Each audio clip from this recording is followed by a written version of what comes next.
Alors maintenant, on va voir, et c'est la dernière méthode, après on va passer à la phase de questions, donc c'est bon, j'espère que vous suiviez pour tous. Alors, il y a deux, trois questions. Je viens de rater la session. Il était indiqué 21, donc 21h. OK. Alors, je vois plus de son. J'ai des coupures de son à nouveau. Comment ça se fait? Ah, alors apparemment, moi, mon son est bon de mon côté. Confirmez-moi que le son est bon de votre côté. Auquel cas, ça voudrait juste dire qu'il y a un petit problème de personnel chez Gérald, pardon. OK, OK, OK, tout est OK. Bon, OK, apparemment, tout est OK pour tout le monde, donc ça, c'est bien. Super. Alors, la dernière méthode d'entraînement, c'est une nouvelle méthode euh, qui a commencé dans les années 80, d'accord. Vous allez voir, elle révolutionne pas complètement la méthode académique que je viens de vous dire. Hein.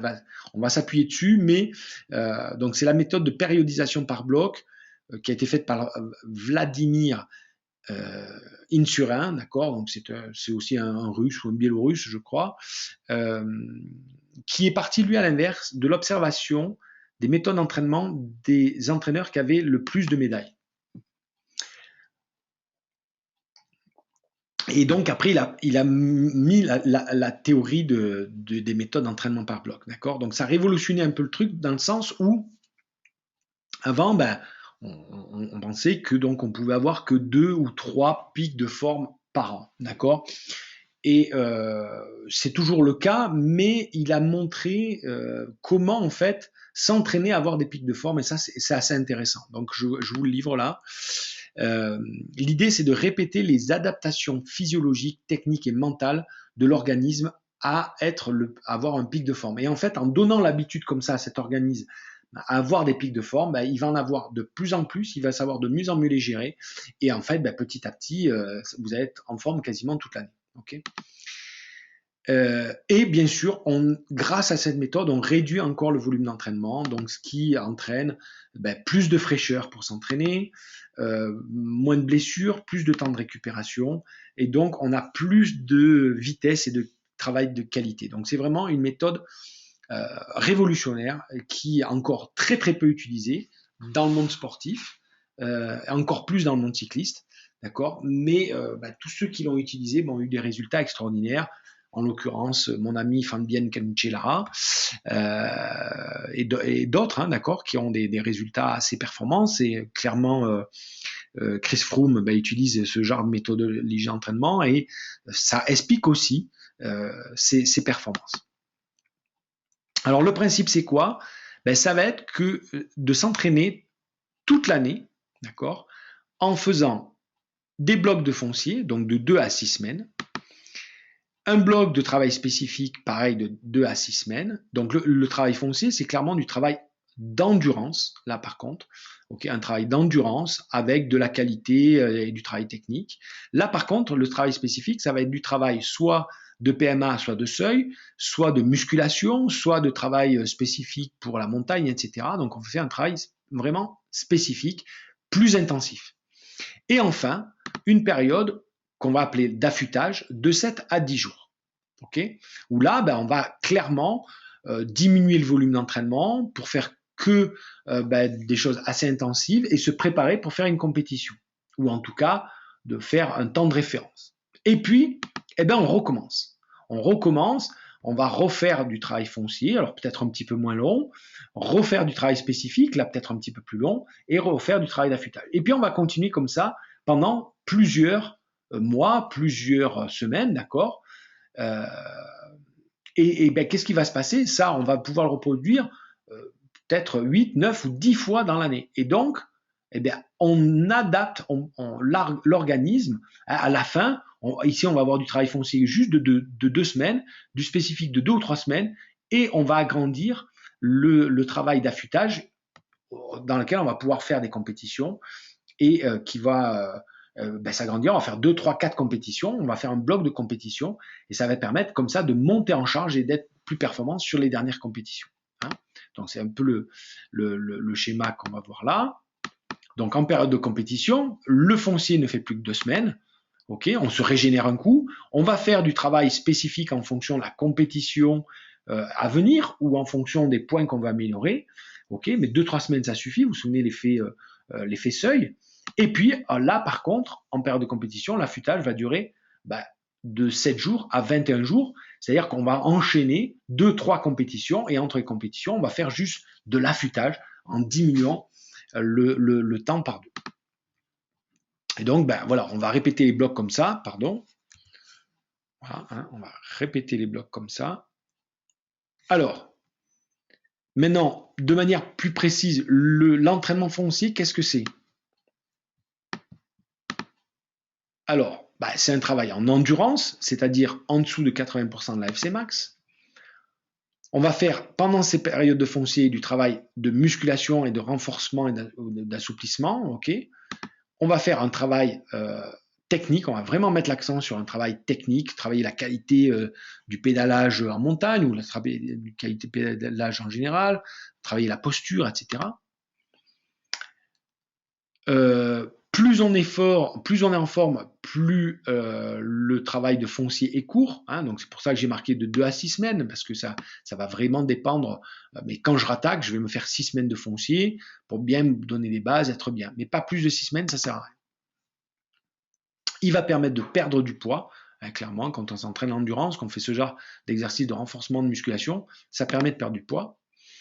Et ça va permettre également, en période de compétition, de se ressourcer, parce que d'un coup, on va rechercher du plaisir à s'entraîner, avec moins de contraintes, etc. Juste on roule pour le plaisir.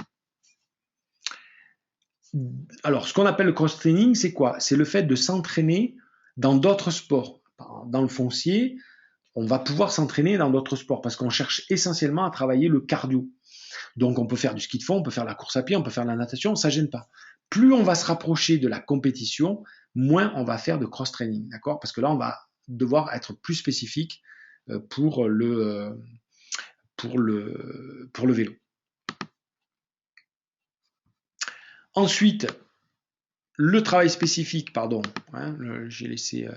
le travail spécifique, qu'est-ce que c'est? Alors là, le travail spécifique, loin des rendez-vous, qu'est-ce qu'on va travailler? Quand on arrivera sur un bloc spécifique, on va travailler plutôt ses points faibles, les points faibles du coureur. Okay. Par contre, proche des rendez-vous, on va travailler plutôt ses points forts.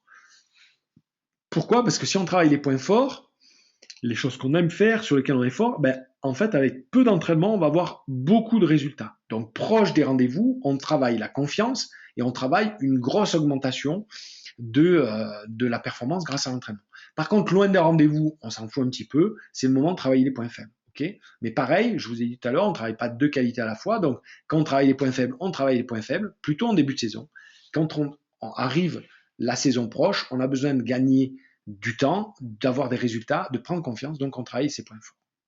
Donc, est-ce qu'on travaille l'endurance? Est-ce qu'on travaille la force? Est-ce qu'on travaille le fractionné? Ça va dépendre si vous êtes sur un point faible ou un point fort. Et bien sûr, quand on rapproche du rendez-vous, on va travailler dans le spécifique les caractéristiques d'une course. D'accord? Si la course elle est très longue, je vais plutôt travailler l'endurance. Si la course elle est très montagneuse, je vais travailler plutôt la montagne. Si elle est vallonnée, je vais travailler peut-être le fractionné, le sprint, etc. Si on arrive au sprint, etc. Donc c'est vraiment spécifique en fonction de la course.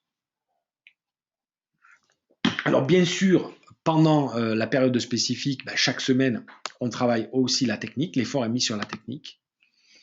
Et plus on est en forme, plus le travail spécifique est court aussi.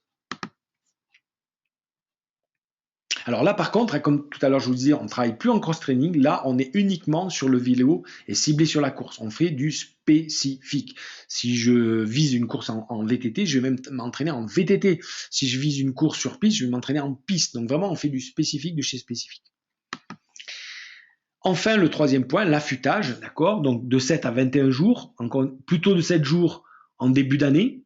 Hein, c'est juste pour travailler un affûtage, comme si on avait une compétition, ou même on peut se programmer des compétitions en début d'année, mais pour un peu se donner du rythme, mais surtout pour travailler des habitudes de course, des routines de course. Okay.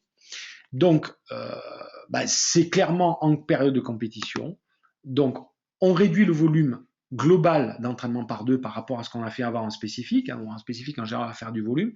Là, on le divise par 2. Donc, l'organisme va pouvoir récupérer, faire du jus, mais on va garder le même nombre de séances d'intensité, mais en divisant le temps par 2. Ça veut dire quoi, clairement? Si par semaine, je me faisais 2 séances d'intensité, je vais garder 2 séances d'intensité. Mais si ces séances faisaient 1h30 ou 2 heures, ben là, elles vont plus faire que la moitié, elles vont faire plus que 1 heure ou 45 minutes. D'accord? En faisant ça, je garde l'intensité, je garde les muscles toniques, vifs, je garde mon niveau de performance, mais je fais en même temps du jeu. Alors en début de saison, eh bien, on va, sur la période d'affûtage, on va faire 1 ou 2 courses. Une course le premier week-end, une course le deuxième week-end. C'est bien, ça permet de faire des courses, de s'habituer. Mais vous voyez, contrairement à la méthode traditionnelle, on ne fait pas des courses tous les week-ends. On fait un travail de spécifique, un travail de foncier pour reprendre des fondations à se régénérer, et on va faire 2 courses, et après on va refaire une coupure de 4 à 10 semaines, quoi, d'accord, selon le temps de travail. Et bien sûr, après ces courses, débriefing, pourquoi? Le débriefing va me permettre d'identifier quel travail je vais faire dans la période spécifique, parce que j'ai identifié que pendant ces courses, il fallait que j'améliore tel point ou il fallait que je renforce tel point. Pendant la saison, pendant la période de compétition, eh bien, là, l'affûtage dure plutôt 21 jours, ok, donc on va pouvoir faire 3 à 4 courses pendant la période d'affûtage. Entre les courses, on va récupérer, diviser le volume par 2, faire que quelques séances d'intensité, et bien sûr, à la fin de ces courses-là, débriefing pour pouvoir travailler les prochaines courses ou le travail spécifique du module qui viendra après. Voilà.